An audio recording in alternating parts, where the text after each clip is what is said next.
صحنه‌های حساس رو مشاهده می‌کنید. بچه‌ها شروع کردن به دور زدن و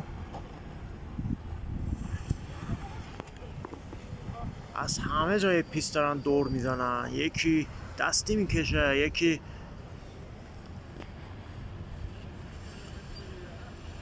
چه چرخشی، چه صحنه‌ای ایجاد کردن. مسابقه شروع شد و الان نمیدونم از کجا فیلم بگیرم. با 36 تا دوربین دارم فیلم برداری میکنیم. کم آوردیم ما. چه صحنه هایی. اوه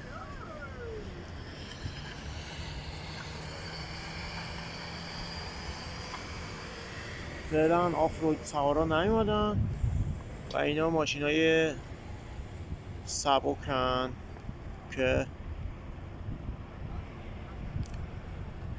یه ساعت مونده به مسابقه‌ای که کاپ قهرمانیش $50,000. هر کی ماشین رو بتونه چپ کنه تو اینجا $50,000 واسش خودم میدم. آفرین آفرین.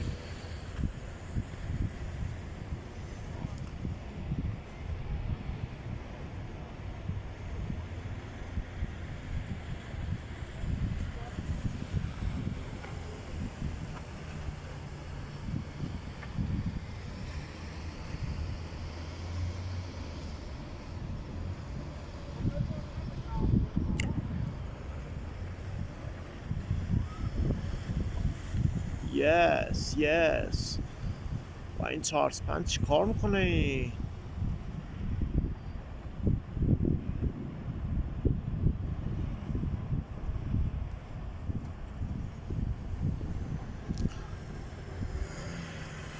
نگاه کنید صحنه ایجاد شده با چرخش 360 درجه که 10 درجه کمتر شد چرخشش. میخواد یه 360 درجه کامل رو بزنه ولی لاستیکاش فکر نکنم جواب بده.